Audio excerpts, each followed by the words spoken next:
attendez, il faut que je le retrouve dans les papiers.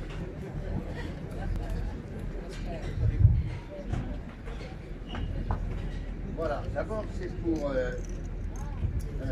te remercier de tes propos à notre rencontre, celle du port. Et c'est vrai, j'ai eu l'occasion de le dire au mois de mars, que le port de Sète-Frontignan est fier, très fier d'accueillir le bateau-phare, le Roqueyrol, pour commémorer le centenaire de la naissance de Georges Brassens.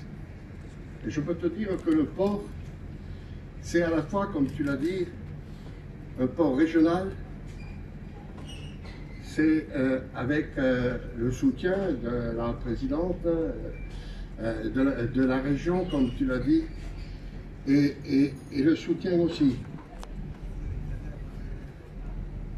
de la ville de Sète, de la ville de Frontignan, et comme tu l'as pas dit, du département de l'Hérault. Je dis ça parce que, surtout, faisons tout ce qui nous réunit pour commémorer de la meilleure des façons possibles ce 100e anniversaire de Georges Brassens. Je disais il y a 3 mois, et j'enlève le masque pour que vous m'entendiez mieux,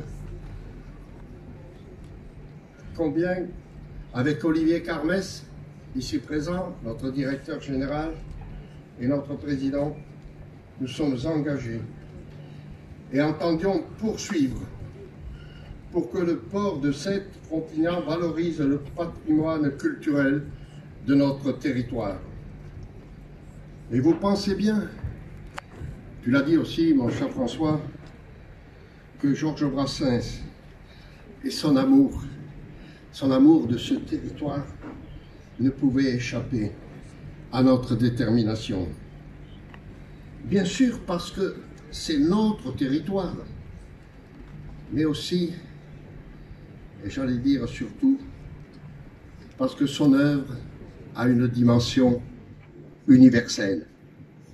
J'ai déjà eu l'occasion d'utiliser cette phrase de Michel Torga: l'universel, c'est le local sans les murs. Je veux dire mon amour pour son œuvre. Cela ne veut pas dire que je partageais tout ce qu'il décrivait ou ce qu'il disait. Mais je partageais l'essentiel. L'essentiel, y compris son exaltation de la tolérance. Dans une de ses chansons, il se moque de ceux qui disent « Ceux qui ne pensent pas comme nous sont des cons ». À propos de cons, il en a fait d'autres chansons. Hein. Et le temps ne fait rien à la terre, on le sait. Et le refrain de cette chanson, elle n'est pas très connue, est significatif vis-à-vis des intégristes, des sectaires et des bofs. Entre nous,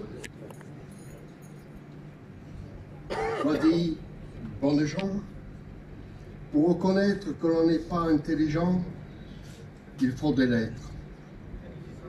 Bien sûr, c'est au 2e degré, mais c'est quand même fort. Hein. Évidemment, nous avons aussi tous en tête sa glorification de l'amitié, de la main tendue, de la solidarité, de l'Auvergnat aux copains d'abord sur la grand-mare des canards, où on ne virait pas de bord. Je ne fais pas d'allusion à quoi que ce soit. Mais comment ne pas souligner dans son œuvre des textes, des chansons encore moins connus? Lui qui avait subi la répression nazie et la répression de la collaboration vichiste. Il avait subi le STO. Je me plais à rappeler un couplet de sa chanson contre le fascisme en Italie et en Espagne. Frapper le gros Mussolini, même avec un macaroni, le Romain qui jouait à ça, se voyait privé de pizza.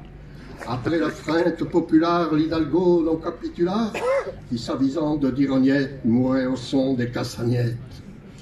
Et sa main tendue aux pauvres, aux malheureux, aux migrants, Il leur donne la parole dans une autre chanson, et je le cite.